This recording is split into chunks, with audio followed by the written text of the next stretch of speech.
Le balai. Oui, c'est bon. Dama yónni woon.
Bonjour.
C'est bon?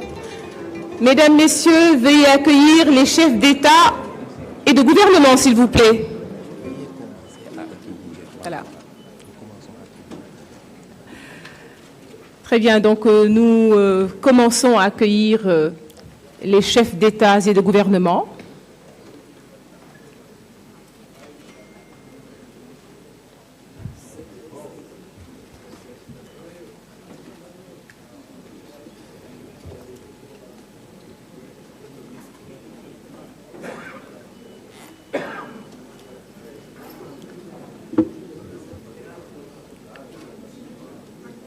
Nous souhaitons la bienvenue aux chefs d'État et de gouvernement.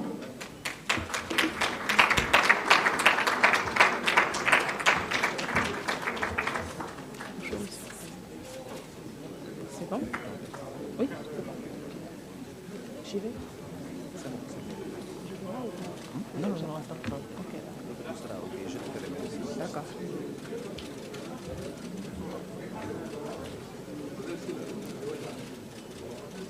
Les chefs d'État et de gouvernement en compagnie de son Excellence Monsieur Macky Sall, président de la République du Sénégal.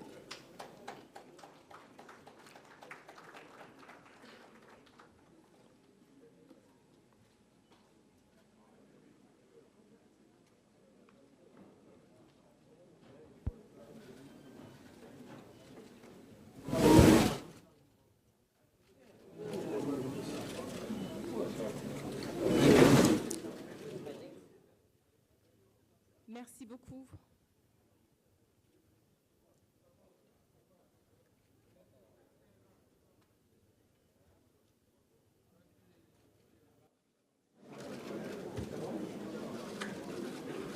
Merci beaucoup, messieurs et madame de la presse. Merci beaucoup. Nous allons démarrer la cérémonie.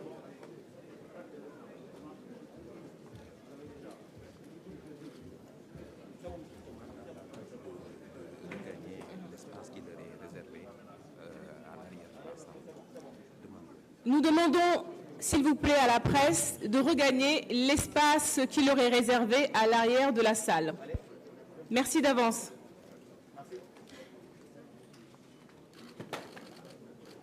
Attention, ça va tomber. Attention. Merci, chers confrères et consoeurs, de regagner vos places à l'arrière de la salle pour que nous puissions démarrer cette cérémonie.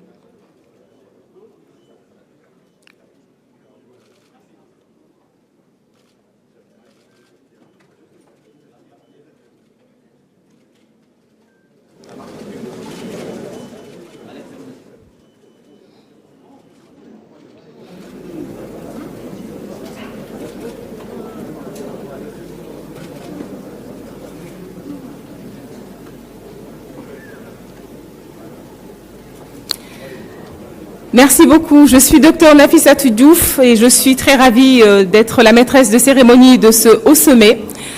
Excellence, Monsieur le Président de la République, Monsieur Macky Sall, Président en exercice de l'Union africaine, Excellence, Messieurs les chefs d'État et de gouvernement, Messieurs et Madame les présidents d'institutions de la République du Sénégal, Monsieur le directeur général des opérations de la Banque mondiale, Mesdames et Messieurs les ministres, Mesdames et Messieurs les chefs de délégation, Mesdames, Messieurs les ambassadeurs, représentants des institutions internationales et des partenaires techniques et financiers, Mesdames, Messieurs, honorables invités, en vos rangs, titres, grades et qualités, nous vous souhaitons la bienvenue ici en terre sénégalaise à l'occasion de ce sommet de haut niveau consacrant le lancement officiel de la 20e reconstitution des fonds de l'Association internationale pour le développement de l'Afrique, IDA. Cette rencontre est une initiative de son Excellence Monsieur Macky Sall, Président de la République du Sénégal, Président en exercice de l'Union africaine et de la Banque mondiale. Le chronogramme de la journée se déroulera comme suit avec 3 grandes parties. La première partie sera d'abord consacrée au visionnage d'un film sur l'IDA. Ensuite, vous pourrez suivre une introduction de M. Axel van Trotzenberg, directeur des opérations de la Banque mondiale, sur le thème « Financement de la relance et de la transformation économique en Afrique ». Enfin, nous pourrons écouter le discours d'ouverture de son Excellence M. Macky Sall, Président de la République du Sénégal et par ailleurs Président en exercice de l'Union africaine. À l'issue de ce discours, il vous sera proposé une pause café pour les participants de la présente session, alors que les chefs d'État et de gouvernement seront à huis clos, avec un panel qui sera modéré par le Président de la République du Sénégal. Dans la deuxième partie, en ouverture, il y aura une séance de haut niveau, comme je l'ai dit, modérée par le Président de la République, puis le ministre des Finances et du Budget, M. Abdoulaye Daouda Diallo, fera la lecture de l'appel à l'action en présence des médias. La troisième partie sera l'un des temps forts de cette journée avec le discours de son Excellence M. Macky Sall, Président de la République du Sénégal au Salon Vert. Puis son Excellence le Président de la République du Sénégal offrira un déjeuner en l'honneur des chefs d'État et de gouvernement. Mesdames, Messieurs les chefs d'État et de gouvernement, honorables invités, je vous invite à présent à visionner un film sur l'IDA.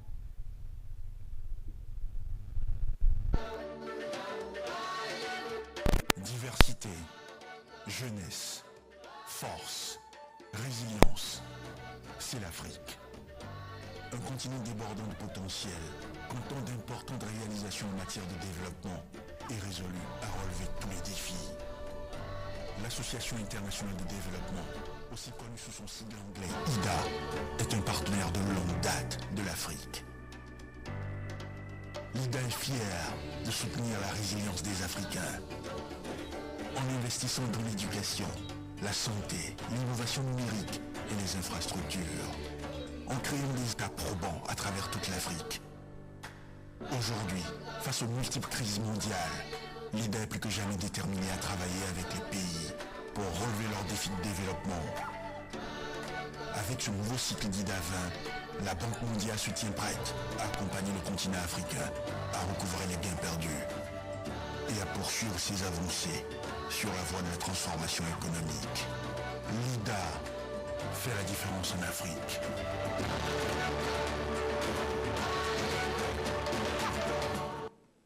Je vous prie d'applaudir, s'il vous plaît.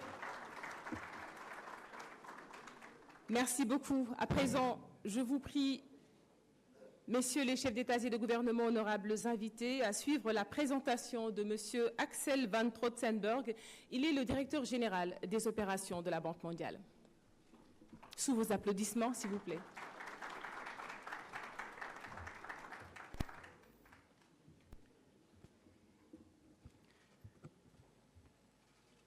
Good morning, Your Excellency, President Macky Sall, Your Excellencies, Heads of State, Your Excellencies, Prime Ministers and Ministers, distinguished ladies and gentlemen. It's really an honor to be here with you today, and I would really like, on behalf of the World Bank, thank President Macky Sall for this initiative to have this meeting.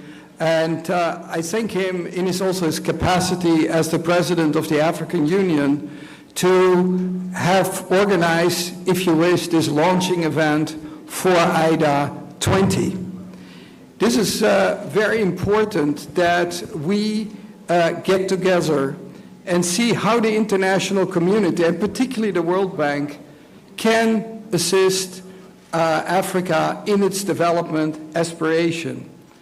So for us, the point of departure are the ambitions of the African countries, the ambition to grow inclusively and sustainably, create jobs, as well as to make sure that the human capital is improved, be it in the education, in the health area, and also keeping in mind that we are confronted with a situation of multiple crises where over the last 2 years we have seen a reversal of fortunes in the world, but also in Africa, and we have seen that unfortunately reflected in increasing poverty rates around the world. So this is where also IDA comes in. We need to be part of supporting African countries to be part of the success, but here I would like to send also one of the first major messages.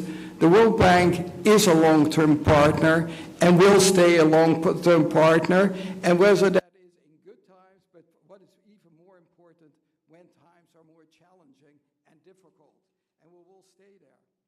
I think what is very helpful in this IDA 20 cycle that there has been a difference is namely that the African heads of state have taken a direct interest in the directions of the negotiations of IDA.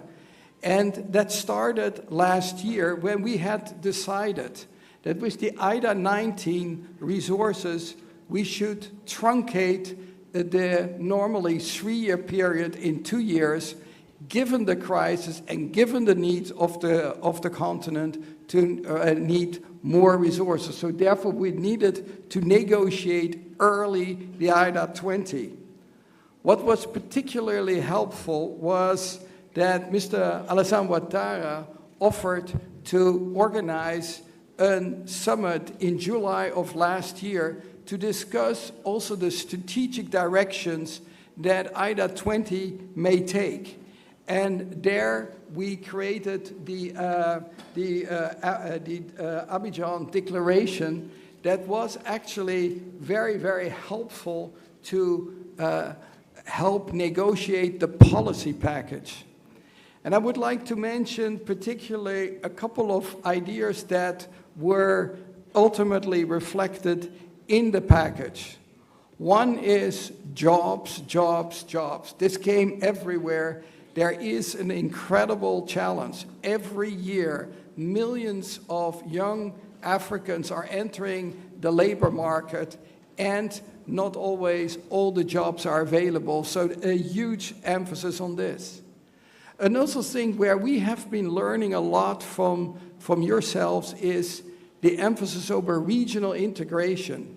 You recently included an important trade pact, and the reason is that regional integration could be a motor for growth, needs to be supported, and that was in there. I thank you for that strong participation, because I think that the package became better as a result of that.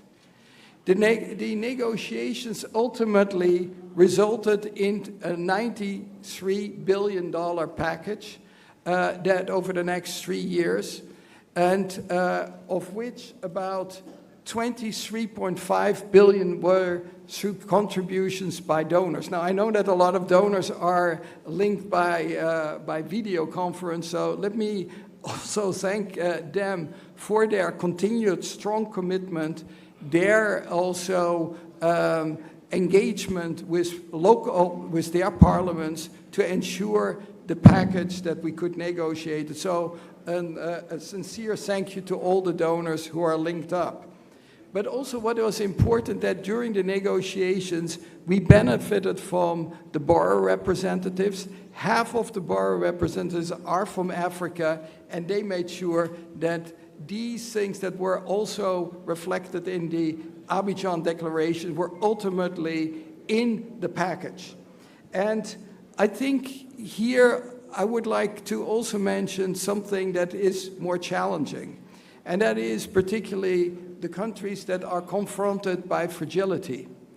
And one of the big problems is that once countries are engaged in conflict or where fragility is, many are withdrawing their support.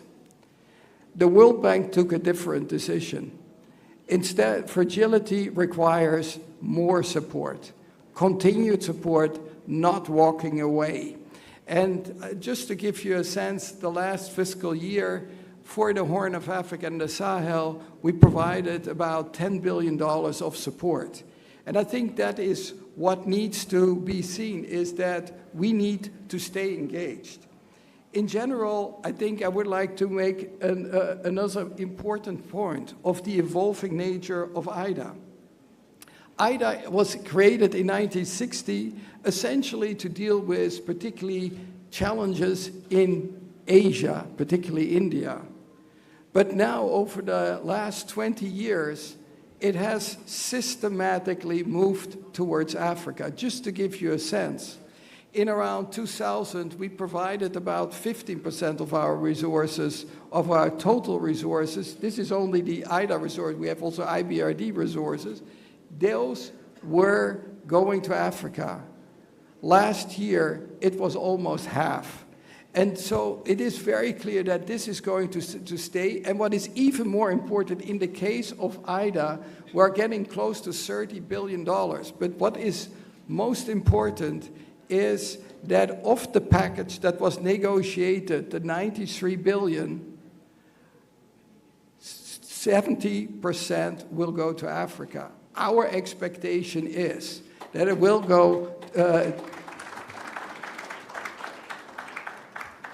and so the big challenge, and therefore I'm happy that we have this meeting, is we are launching this implementation, so it will be a lot of hard work ahead of us. But what we would like to discuss also with you, how can we best strategically use these $65 billion to the maximum benefit of the continent? And I think as strategic choices to do a little bit more of everything, or you say we need to more strategically invest in certain activities. And your guidance and your discussion would be very appreciated, because that is what we need.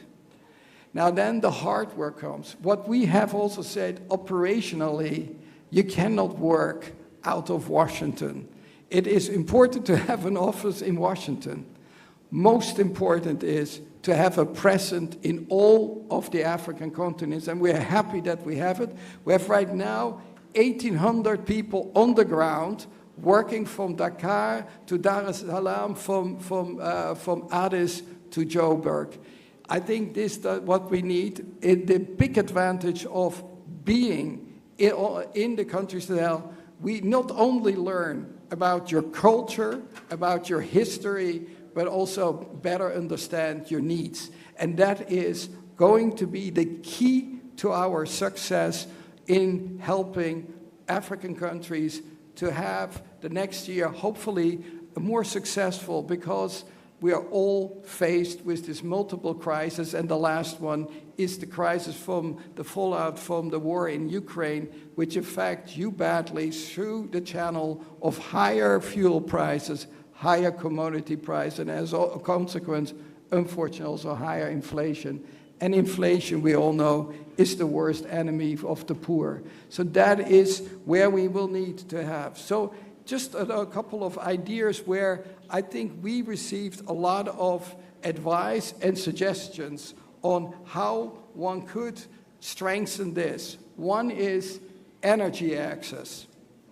And I think this is one of the ways where how can we support Africa to accelerate energy access. Having worked on East Asia, I sometimes was impressed how countries like Vietnam were able to increase access by 75 percentage points in 20 years. And the question I often say is, how can we repeat that revolution also in Africa? And I think there are very good conditions potentially for it when we are thinking not only nationally but also regionally and through the continent. A very promising development is, for example, the West African power pool that we are supporting. And our interest is how can we actually, through our operations, support and increase that ambition, be it in the areas in the energy area, and that can be from the renewable to gas to power, and that you have the necessary base load to actually scale up further the energy. So this is a topic where we are in dialogue, but for us, the interest is how can we be part of an accelerator in the individual countries. Another important topic is digital. It is now everywhere being talked about, digital revolution, and also the African Union during the presidency of President Kagame in 2019 agreed that the African continent should be completely digitally connected by 2030, meaning all Africans should have access. How can we support it? You see already progress here in the case of broadband, but how can we make that next leap? How can you best use the IDA resources for this? In this context, it seems to me also how one can mobilize here the private sector and use smartly those IDA resources that are needed by the public sector, but see how you can leverage private sector investment in these areas. Again, we would think that we can make a lot of progress. We have already quite a few projects in the pipeline. One plea we would like to make is particularly on the digital development, how one could actually harmonize the regulatory frameworks so that one doesn't face with a plethora of regulatory frameworks that may be not compatible with each other. So this may be also part of the regional integration area. Another area, and that is a more sobering one, that is food security. The crisis and the war in Ukraine have again highlighted the issue of food insecurity. Unfortunately, because of this war, there is an increase, there is a double increase. First, everybody feels the higher prices. Secondly, food insecurity is increasing and infecting millions around the world, including in Africa. And so what the World Bank in general has decided, and we announced that in April, we cannot wait. So we have said we will provide worldwide new resources to the tune of $12 billion, and 18 billion is available from existing operations, so up to $30 billion. In the first 3 months since April, we have committed almost $6 billion across the world, of which 3.9 billion was to Africa. Demand is high. My sense is maybe higher than the 12 billion that we have indicated. We will respond to this. And what I think is important in this context, we have to have a dual track approach. We have to respond to crisis as well as to the long-term needs, meaning that we have to work towards long-term reduction of food insecurity, and that means better resilience, better agricultural systems. And we have lately provided regional projects, one for West Africa for food system strengthening, and 2 weeks ago for East Africa and Southern Africa. Clearly, a lot more needs to be done. I think there is a good potential that we combine crisis management with also a long-term view, how we can improve the situation. And here, let me just reiterate, we have all the willingness and resolve to help you in this regard, because this is core development. I reminded the board of the World Bank when we discussed the East African food system strengthening project 2 weeks ago, that I said, here we are sitting together almost 50 years after the 1974 conference that was meant to eradicate hunger, and we still have this. This is not a good signal of the international community. We have to do better, and the only way to do it is together see how we can confront this problem and once and for all help solve it. And you will be able to count on World Bank support on this. But when we are thinking of food security, it is not only on agriculture system. We need also to think of social protection systems. And I think the good news is we learned a lot over the years that we need to have much better social security systems. We learned a lot from the Latin American debt crisis to build that, and now in many African countries, we have social protection systems that allow you to react very fast to adverse developments. And I think this was also very important during the crisis of the COVID crisis, that was able to count on social protection measures. We have been scaling this up enormously over the last 3 years. Just to give you we were investing on social protection, health and education, and we put worldwide about $65 billion into the countries to help deal with this very, very difficult challenge. So we think that this is something that we will need to continue to be focused on, particularly the problem you are facing, and even also the World Bank is facing. When in times of crisis, you tend to get so focused on crisis measures that sometimes you don't anymore talk about the sustainable development goals and the poverty reduction. I think we need to continue to force ourselves to be effective crisis managers, but never lose sight of the longer term challenges. And here I think human capital is essential. I was very happy yesterday that I had the chance to visit here in Senegal an higher education, professional education institute that trains young Senegalese for the job market. And what is wonderful to see is that with this kind of training, these kids are finding jobs.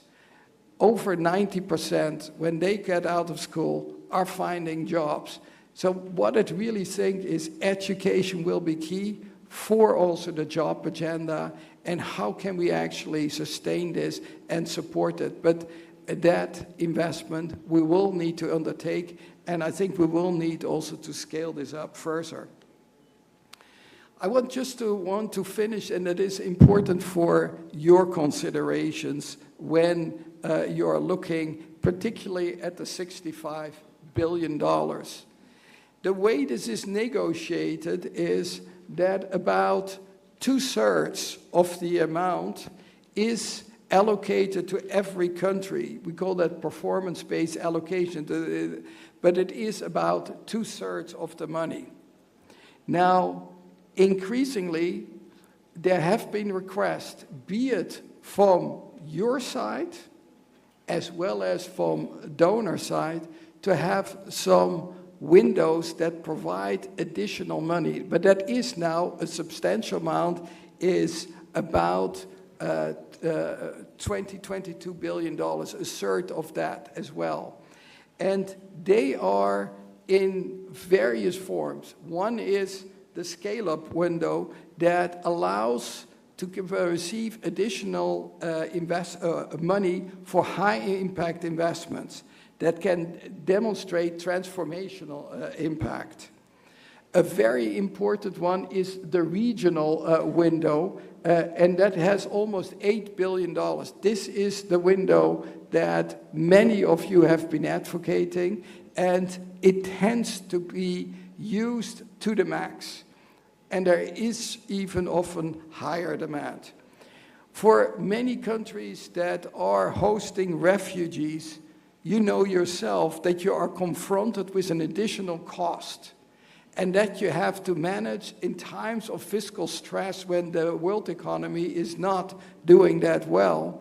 And so what we would like to offer is also a refugee window that allows country to, first of all, be grateful for the fact that you are hosting refugees, but also recognizing that you need some additional support to make it possible to attend to all the demands of these refugees. Another important one is the crisis response window that we have created actually during the financial crisis almost 13 years ago.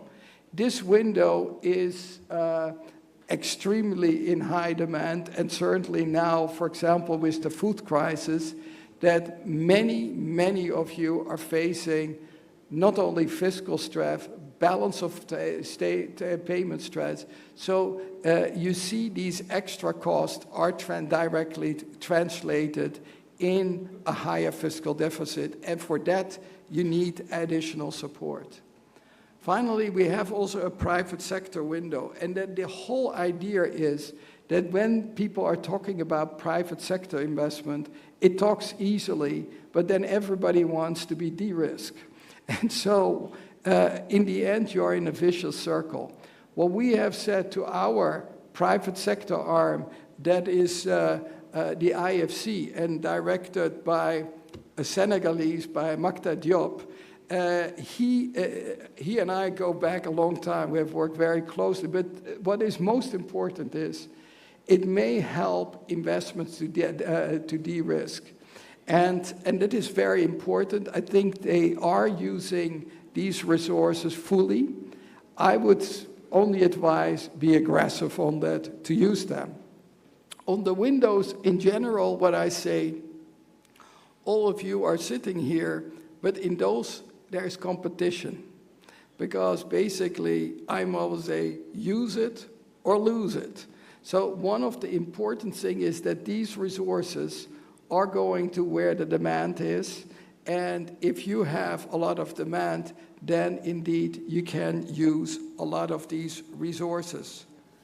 Let me just say this, that we are very excited about the support we have been receiving from you politically, through also your finance ministers, through your other sectoral ministers in developing the work, because it is one thing to talk about it, it is the other to really develop the projects.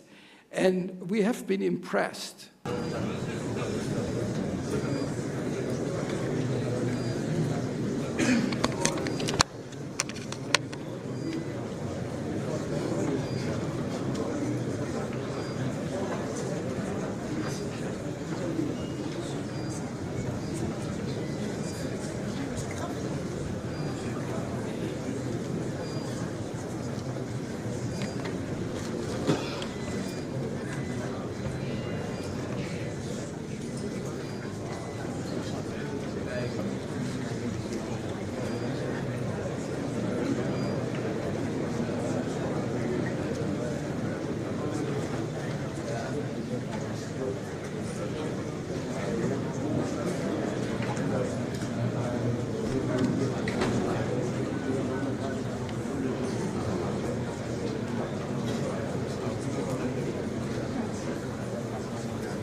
we're back.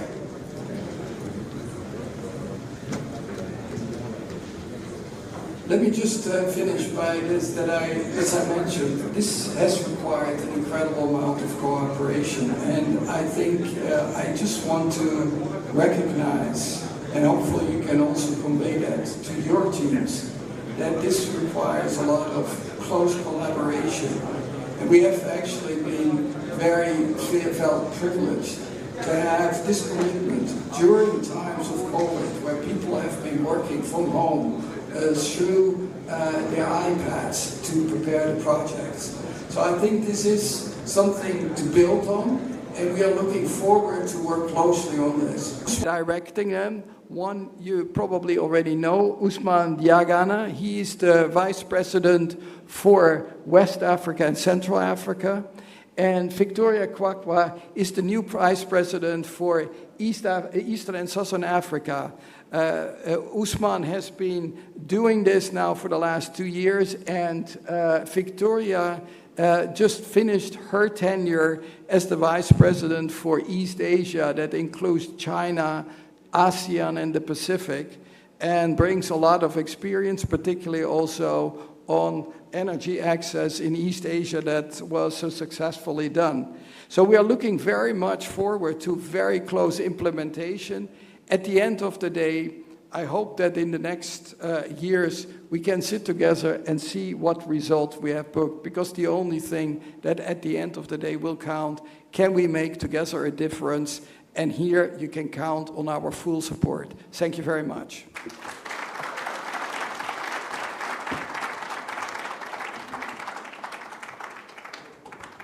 Merci beaucoup à Monsieur le Directeur Général des Opérations de la Banque mondiale, Monsieur Axel van Trottenberg, qui faisait une présentation sur les financements de la relance et de la transformation économique en Afrique. Il est revenu sur l'importance pour l'ensemble des parties prenantes. He spoke about His Excellency, the President of Senegal, Mr. Macky Sall, current chair of the African Union, for his opening remarks. Mr. President.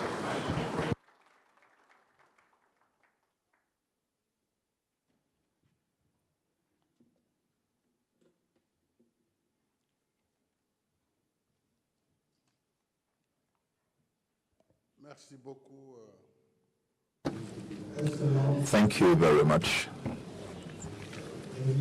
Excellency President Denis Sassou Nguesso, President of the Republic of Congo, Excellency President Muhammadu Buhari,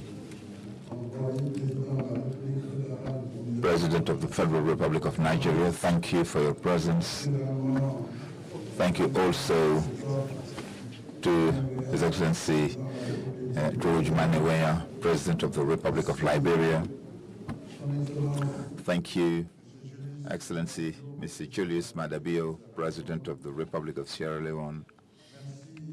Thank you and welcome to His Excellency Mr. Omaro Sissoko Embalo, President of the Republic of Guinea-Bissau. Thank you to His Excellency, Her Excellency, Madam Samia Suluhu Hassan, President of the United Republic of Tanzania. Thank you also to the Vice President of Côte d'Ivoire, to the Vice President of Zambia, to the Prime Minister of Equatorial Guinea, to the Prime Minister of Madagascar, to, I should say, Executive Prime Minister. And thank you above all to attending today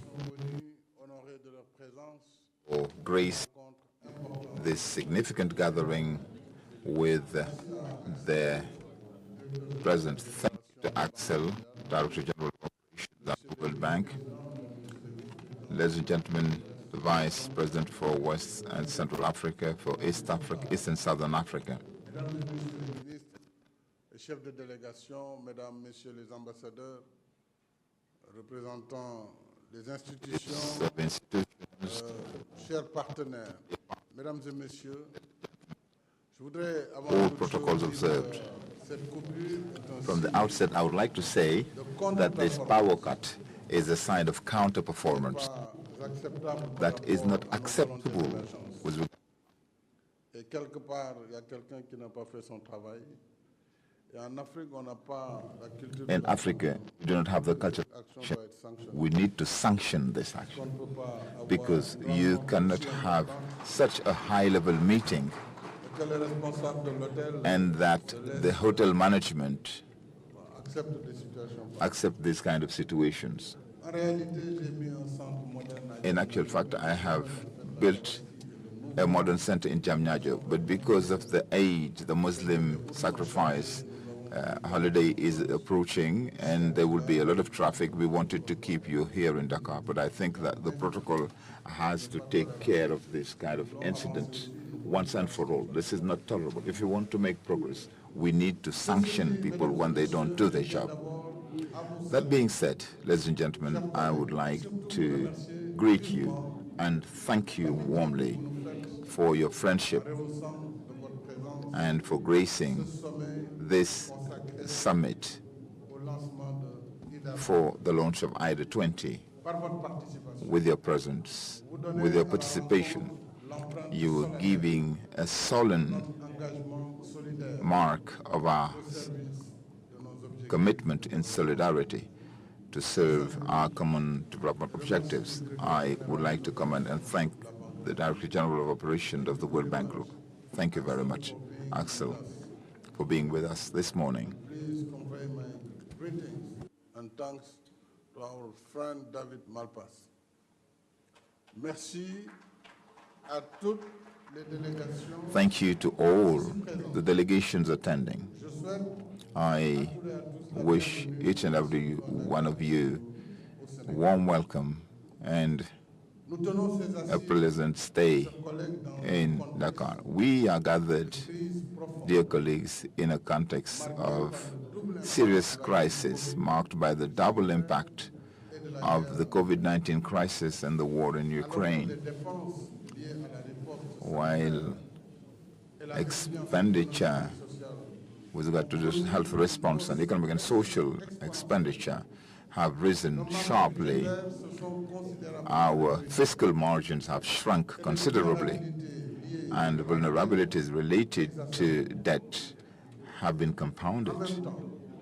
At the same time, international solidarity instruments that are meant to support our resilience and recovery efforts, such as the G20 initiative to suspend debt servicing and the reallocation, partial reallocation of special drawing rights, SDRs, are not making significant progress.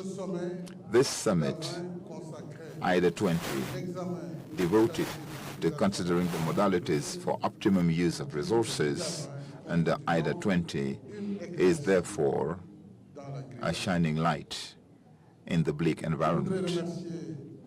I should like to thank our partners for the historic success of the replenishment of IDA with a record level of $93 billion.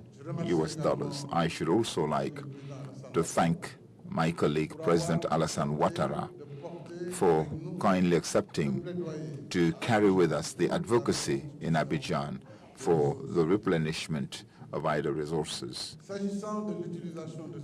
With regard to the use of these resources, I would like to commend the brilliant presentation by Axel.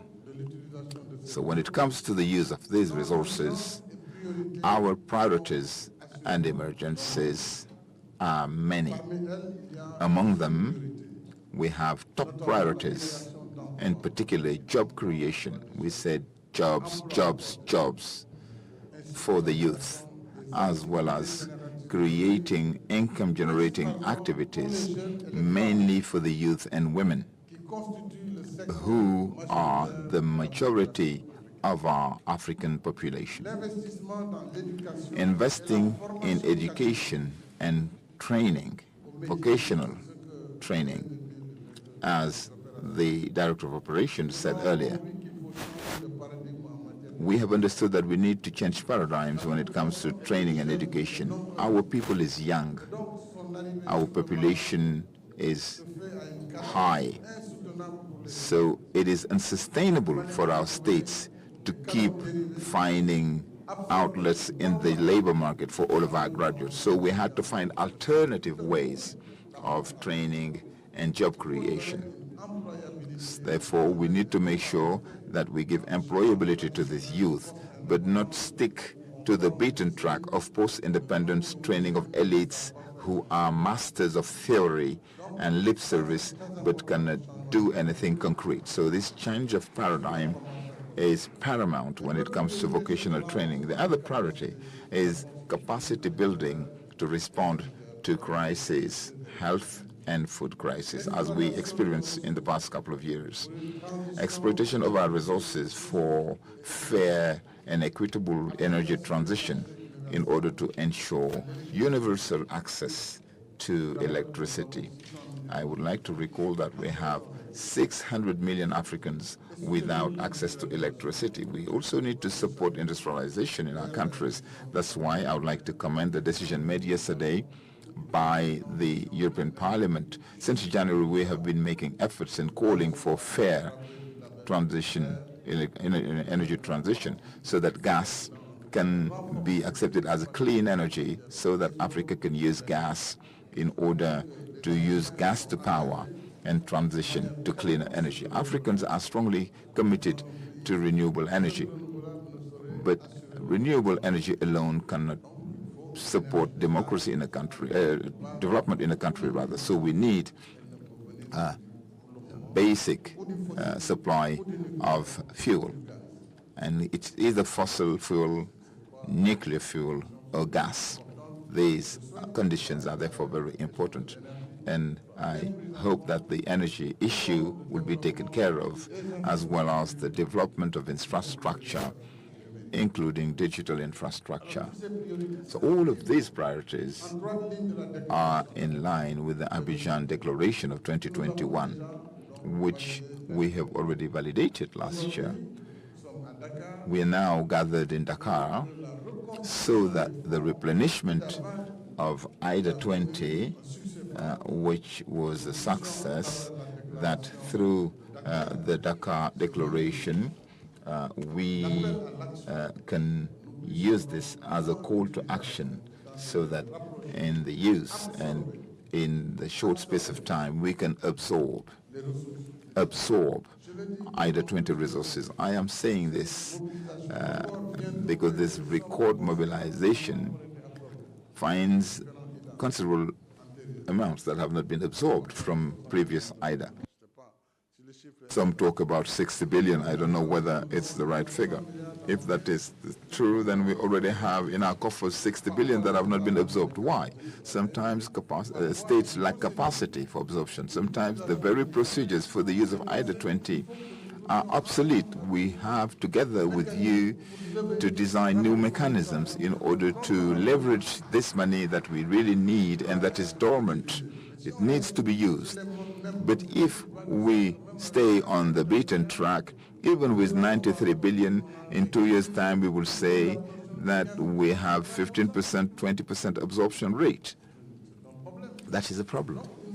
So we need, in this plan of action, find solutions with regard to new procedures of disbursement. We have common project on which we don't need for each country to carry out studies, and even more studies. I mean, building a road is something that we have mastery of in the continent now, even if it is on quicksand. We know how to do it. You know, building schools, building some infrastructures should not take us that much time in red tape, and we need to pool experiences in the various African countries. What is doing best, what is done best in Nigeria can be replicated in Senegal. Why do we need to go back to square one all the time? And I think that with the teams from the World Bank, with the regional economic communities, or REX, ECOWAS in our region and others elsewhere, we can optimize, in particular when it comes to regional project. With Manchavana, we had a lot of discussions. You know, the Dakar-Bamako railway track, for instance, needs to be renewed. We have spent an enormous amount of time on sharing the concept, whether we should use the metric, track as was built in 1927, which has very low axle load, or do we need to believe in the future and have a standard gauge railway and be in compliance for the next 100 years? It's much more expensive, of course, yes, but it is for the next centuries. And if we start, for instance, producing iron ore, that would also help us use that railway as a backbone for the transport of the ore. And so we really need to make sure that we get out of these bottlenecks. I know that the World Bank has had $600 million waiting in the coffers for several years now. What we said is that we want standard gauge railway, not the rehabilitation of the existing metric gauge. In Senegal, we have the TER Express, Regional Express train, which has a standard gauge, so we can harmonize and together work to raise the funds and overcome the bottlenecks. We want to say here that it is urgent that we have a thorough change, a thorough rethink in the way we use IDA 20 resources. We wish for IDA 20 to contribute to supporting structural transformation of our economies. And this would be done through the implementation of projects and programs supporting sustainable and inclusive recovery. This is why IDA needs to insist on infrastructure, because there also, I think that in Africa, we often have very few partners who are willing to finance hardware. I mean, hardware was altogether abandoned. Everything was focused on reforms. Africa needs roads. Africa needs sanitation. Africa needs power plants. Africa needs railway lines. If we do not build them, we won't get any far. We won't get very far. So how are we going to make the African Free Trade Zone a reality if we still have these bottlenecks? I mean, traveling from one African country to the other, that should not take you more than 3 hours. You spend 2 days, traveling. These are the priorities that we really need to tackle. I wish that at least regional railway lines and regional road networks be areas where we make real progress. This is what is going to open the way to integration among African countries and develop intra-African trade. Without waiting for too long, we have to work to achieve food self-sufficiency by investing more in production in agricultural value chains. We have a lot of loss, post-harvest loss, from small farms, smallholder farms, to large-scale production, including agribusiness. So we really need to work on the value chains from the farm to the table, as we say. This is what is going to help us better resist. At the G7 meeting, as I guess I was saying last time, that the truth of the matter is that we've been discussing wheat produced by Ukraine and Russia, but we produce much more in Africa. Let's take into consideration all cereals produced in Africa. It's 5 times more than what we are imported. But we are behaving as if Africa was importing everything that it eats. That's not true. We have here 4 million tons of cereals produced locally. Rice, maize, millet, and the list goes on. Nigeria produces cassava and other tubers. Each country produces a lot of yam. This is the staple food of Africa. But clearly, we are still depending on the production of wheat, producing wheat flour, because we like bread. Unfortunately, we do not have enough wheat on the continent. But to fight against that dependence, I would suggest that we build on the capacity to produce fertilizers on the continent. That's what we need more than anything else. We should have our capacity to produce our fertilizers.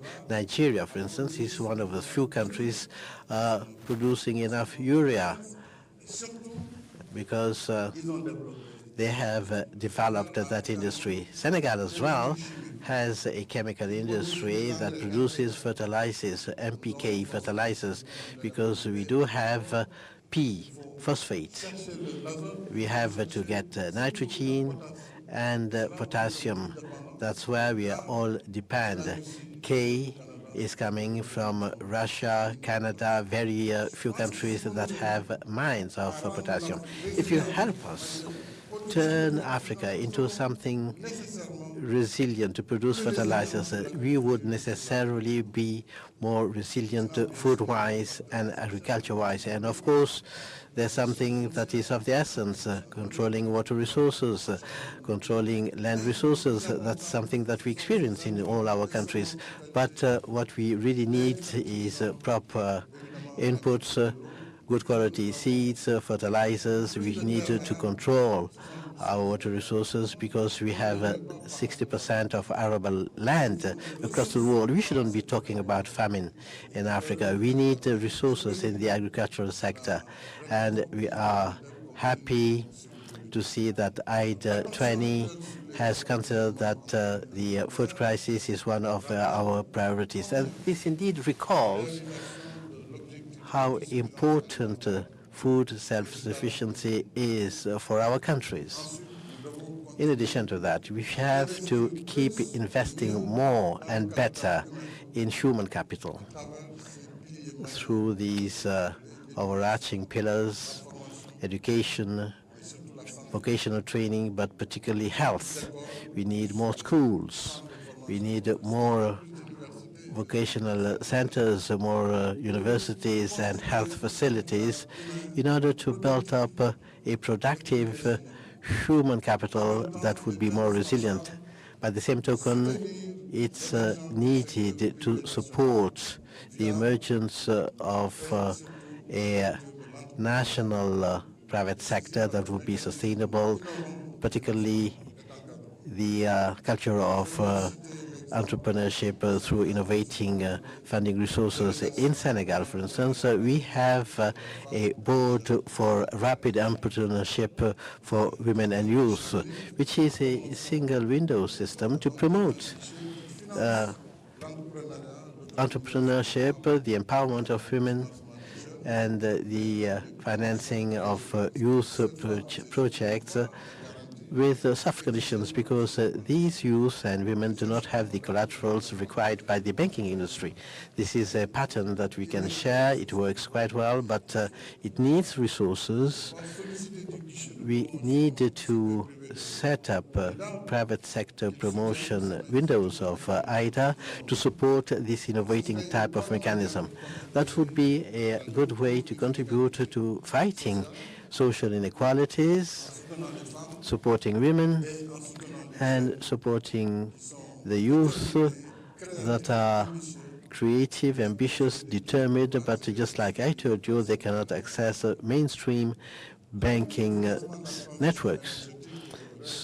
Now, support to the energy transition. This remains a priority for our countries.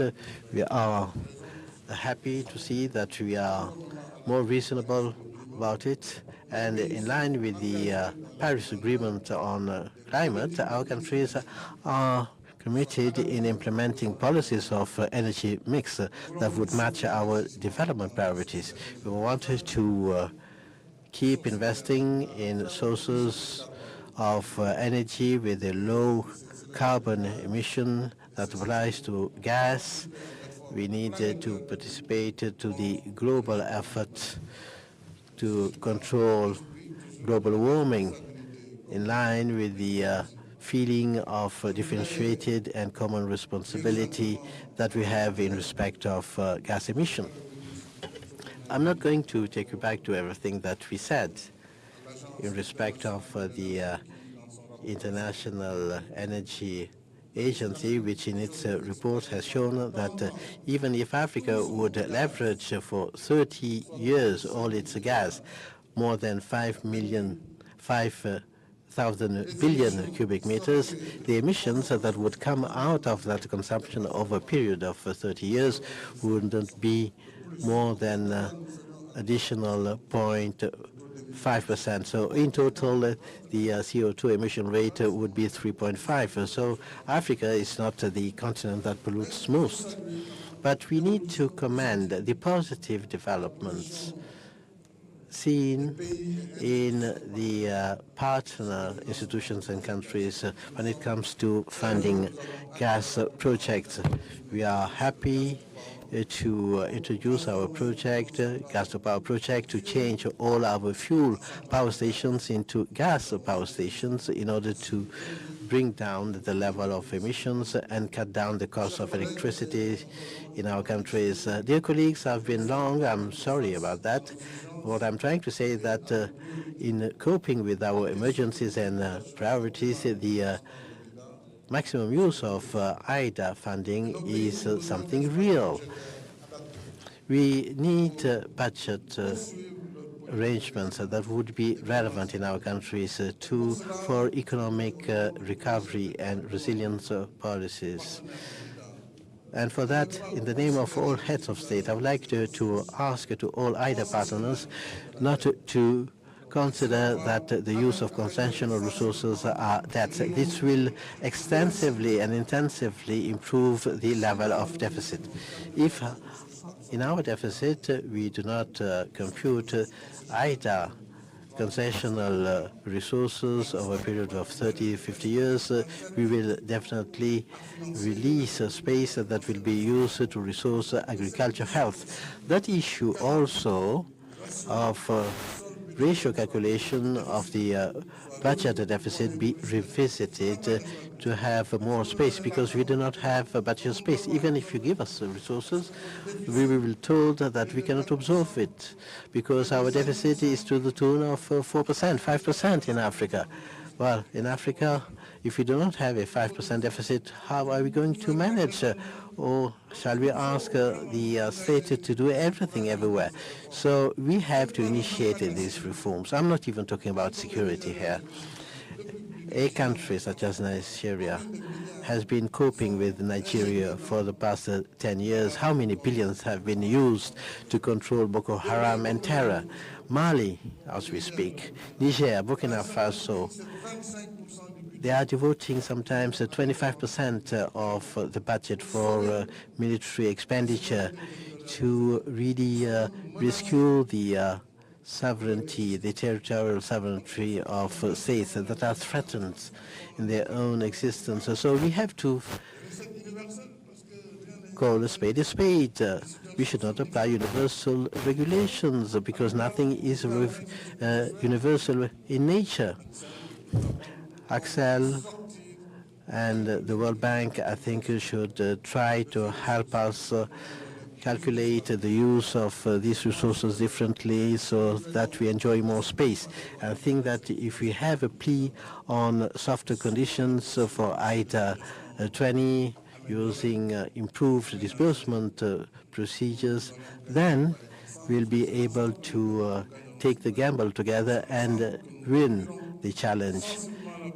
Together we will win, together we will drastically shrink poverty, create resources in Africa, because this is something that may be happening in Africa. I would like here to stress that the reactive response of the World Bank and the International Monetary Fund in economic and social response against COVID-19 pandemic. We have seen that sometimes you can speed up the process when you want to,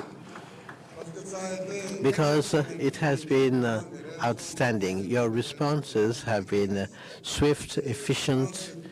So in this two-tier kind of crisis, we would like you to continue with this pace, keep up with this pace. And as you said, if we have more teams on the continent that have the necessary authority for non-objection, then we will gain in time and efficiency. And I would like to play here so that the World Bank works more with us to increase the volume of disbursements, which is fairly low compared to commitment. That would be a very strong move in this period of deep crisis, whether it's economic and financial. Country-wise, it will be our obligation to continue good governance policies in public affairs, improving budget and fiscal revenues, and We need also to promote private-public partnership that is likely to lighten the share of the state in some investments and therefore reduce the level of indebtedness. Let me reiterate here our appreciation for the constant and relentless support of our bring together d'offrir à nos populations de meilleures conditions de vie. Et c'est la finalité même de l'IDA, et c'est la raison d'être de ce sommet dont je déclare maintenant ouvert les travaux, et je vous remercie de votre aimable attention. that's the reason why we have this summit conference that I declare open. Thank you very much. Thank you very much, Mr. President of the Republic, His Excellency Mr. Macky Sall, President and Chair of the African Union, for this statement of the summit conference earmarking the launch of initiatives to resource the development of Africa, that is post-COVID economic recovery in an environment which is marked by insecurity, religious radicalism, and recently the crisis of Ukraine. Now, ladies and gentlemen, you are kindly requested to allow heads of government to go to the closed-door meeting room that will be facilitated by the President of the Republic. Please remain seated if you're not part of that closed-door meeting. Thank you very much. Merci de... Oui, la photo de famille. The group photo, yes, indeed. We need to take a group photo just before the closed-door meeting. Thank you very much, Mr. Minister of Finance and Budget, for the reminder. The heads of state and government are kindly requested a group picture that will be taken in Zone K. Thank you.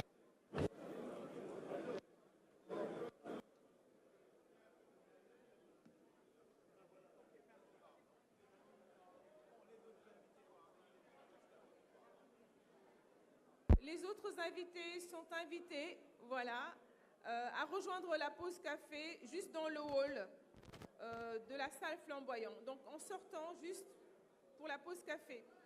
Merci.